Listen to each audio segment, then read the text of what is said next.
They want to play with fire? Then let's turn up the heat.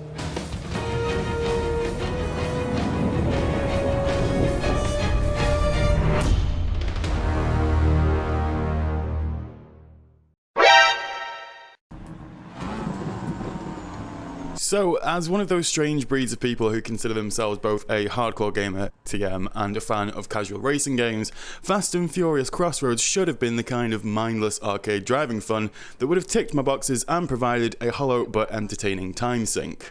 But oh god, what the hell were they thinking releasing this lazy, ugly cash grab catastrophe for $60 US? This game has the sheer gall to charge full price, 60 smackers for itself, $60 for, well, this.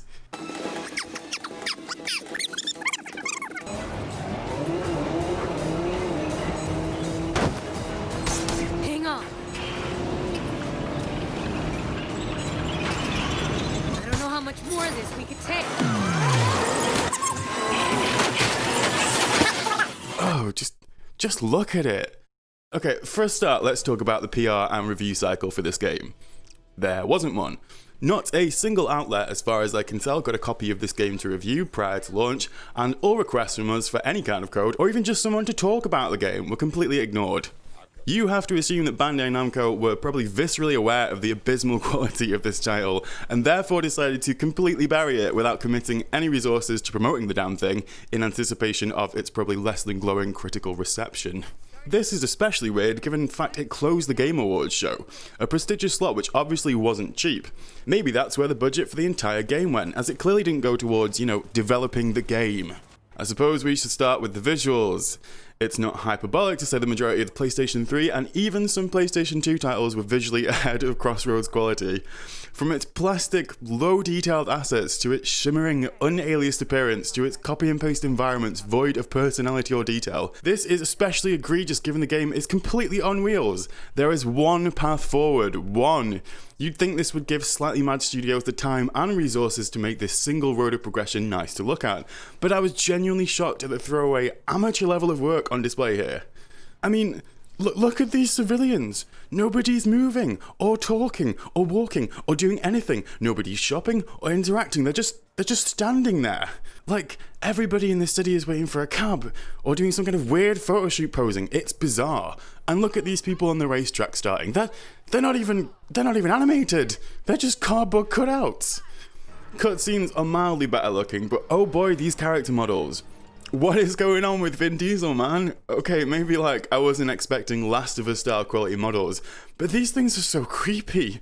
They give me the willies just looking at them. Couple that with Vin's dull, monotonous delivery and you've got a recipe for actual nightmare fuel. Terrifying. What'd you think? You were ripping off a truckload of VCRs? Speaking of the delivery, this game stands as a testament to why actors and voice actors are completely different professions. The tired action movie quips are awkwardly delivered with a constant feeling that what's happening on screen and what you're hearing were made 100 miles apart by completely separate teams and squished together. It's jarring. Not only that, but what might have come across as reserved or kind of steely delivery on screen simply plays out as uninterested or wooden here. Maybe someone in the recording booth was too scared to tell the big-time Hollywood actors that their performances were lacking for fear of Vin Diesel's massive arms, but whatever the reason, it sucks very badly.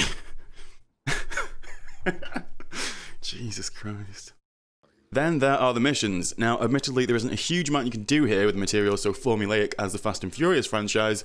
Race fast, do scripted stunts, escape from compounds, and perform a series of physics-defying maneuvers, including shunting your car directly sideways about 30 meters into an enemy vehicle at any given time.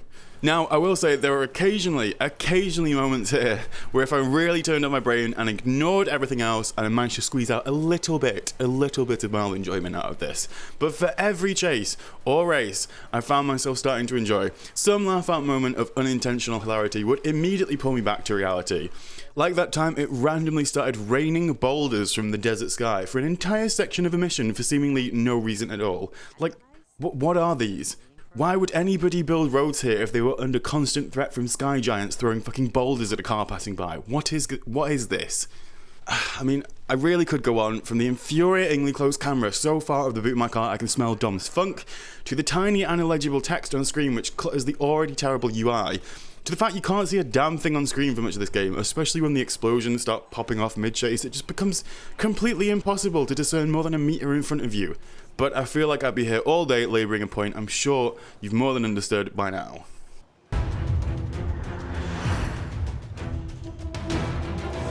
Fast and Furious Crossroads is the most broken, lazy, aspiring mobile game piece of junk that I have ever played, with an absolutely outrageous price tag for what's on offer here.